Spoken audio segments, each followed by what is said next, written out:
Danieli, nakupa mfano wa maandiko. Alikuwa ni mbegu ya Mungu katikati ya taifa la Babeli, katikati ya utumishi wa Babeli, na alikuwa na cheo kikubwa, alikuwa mkuu wa wilaya. Lakini katikati ya wakuu wote wa wilaya yote ya nchi ya Babeli, Danieli hakubadilishwa na wao. Sio, unanielewa? Wanaitwa waheshimiwa wote, wanaenda. Danieli wanasema tunaomba sala ya Nebukadneza, wanaomba mfalme Nebukadneza uishi milele. Danieli anasema katika jina la Yesu. Hapo mtu mmoja anasikia pana kasirika.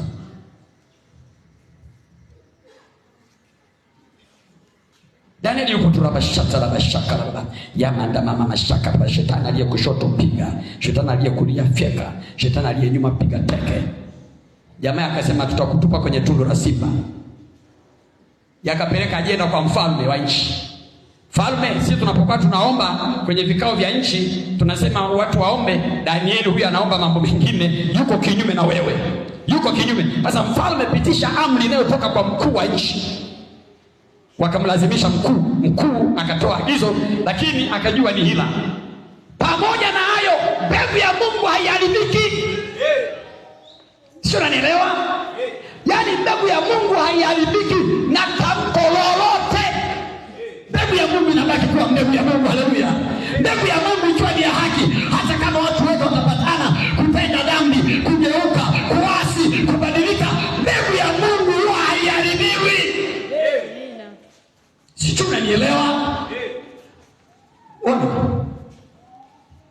Watu wanaweza wakapanga tukio la pamoja wakakubaliana, lakini mbegu ya Mungu huwa inatoka katikati yao, inaota pembeni. Muone Yusufu, kwenye familia ya watoto 12 alikuwa ni mbegu pekee ya Mungu, na Mungu akaisimamisha ile mbegu katikati ya ndugu zake. Katikati ya ndugu zake ile mbegu ikaonekana, na mbegu zingine zote zinaisujudia ile mbegu. Imekuwa ni mbegu yenye nguvu, inawaambia kabisa, nimeona wakifanya kazi lazima wale wote wasujudie ile mbegu yenye nguvu. Mbegu ya Mungu ni mbegu yenye nguvu, ni mbegu yenye uwezo. Wote wanakuwa na wasiwasi na ile mbegu. Haleluya. Sio, unanielewa sawa sawa?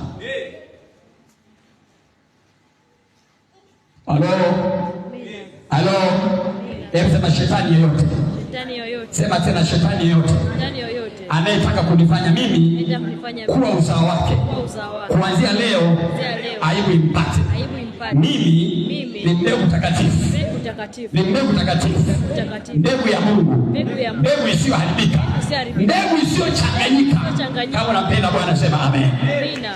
Ukisoma kitabu cha nabii Danieli, anaeleza kwa habari ya mashetani ambao walikuja duniani ili wajichanganye mbegu. Hebu sema wajichanganye mbegu na mbegu za Mungu. Kuna watu ndio maana unaona kuna mtu inang'ang'ana tu, yani inang'ang'ana tu liowe mtu wa Mungu au liowani na mtu wa Mungu, lakini lenyewe ofu kweli. Ofu kweli.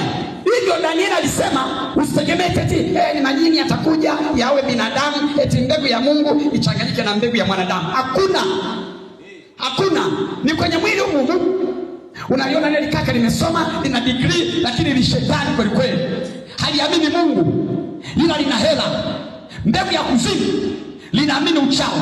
Pamoja limevaa suti, kiunoni lina ilizi. Pamoja limevaa suti, humu kwenye mkono mbegani limefunga ilizi. Ndio nilisoma, lakini ni chawi kabisa. Hata wenzake wanaliogopa. Bado ni kijana ila kameanza kuloga. Wazazi wamekapetea matumbuni.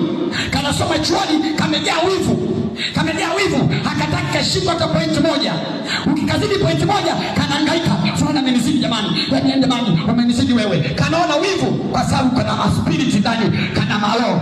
Sasa kale kanamuona dada muombaji ameokoka vizuri, anapiga majeshi, anajua huyu atakuja kusaidia watu, huyu atasaidia taifa, huyu atazaa watoto wenye akili, huyu atazaa mbegu ya Mungu. Kanaanza dada kichwani, dada nakupenda, dada mimi nitakuruhusu tu sana, dada mimi sina neno.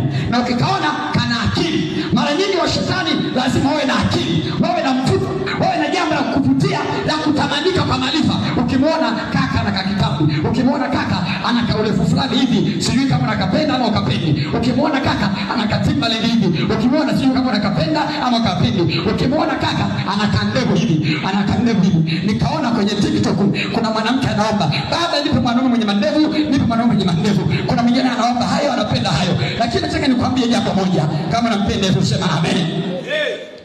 Hizo zote ni vivutio vya kuzimu. Kwa hiyo mbegu wanataka sasa ichanganyikane na mbegu ya Mungu.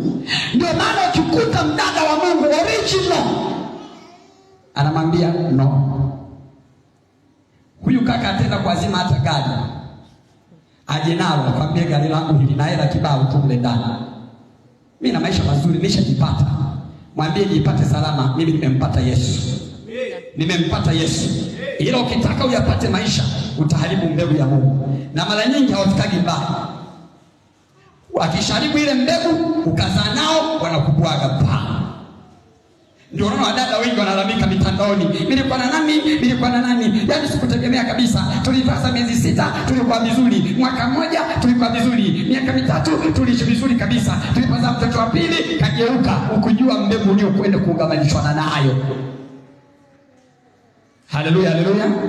Ndio maana Mungu ndiye anawapatia watu ndoa. Ukitaka mume mwema Mungu ndiye anakupa. Usione kwa macho ya damu na nyama. Unanielewa vizuri?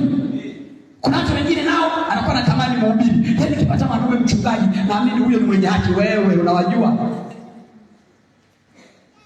Mbegu ya shetani ni ya shetani tu. Sema amen. Anasema wengine watavaa sura ya mwana kondoo ila ndani ni mbwa wakali sana. Pigia makofi ya Biblia. Wewe hujui tu. Watu na matukio. Niliwahi kuona mtumishi mmoja akapiga mke mpaka akang'oa jini. Alafu ndio ulimuomba huyo mpaka unafunga. Baba ni mama mtumishi, alafu siku moja anakupiga mpaka jino linaondoka. Wewe take care. Sema amen. Roho inaweza kuwa nyingine, mwili mwingine, jicho lingine. Mbegu ilishaharibiwa. Kama napenda Yesu sema amina. Sema amina.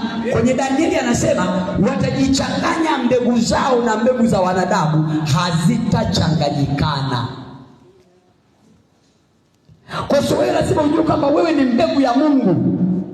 Ni mbegu ya haki. Ni mbegu, wewe ni mbegu ambayo umepandwa katika nchi. Uwe mtu wa kuzaa maombi, uwe mtu wa kuzaa watu wa Mungu, uwe mtu wa wokovu, uwe mtu wa ustawi. Niletee watoto wote walio nje waingie ndani. Watoto wote walio nje waingie ndani, waje wasikilize neno. Unajua tunapompiga shetani, sikiliza niwaambie kitu. Nje kuna mambo mengi sana. Hapa pembeni kuna mtu anapita wa muda. Unaweza kukuta watoto wana tabia kukamatana, kupigana.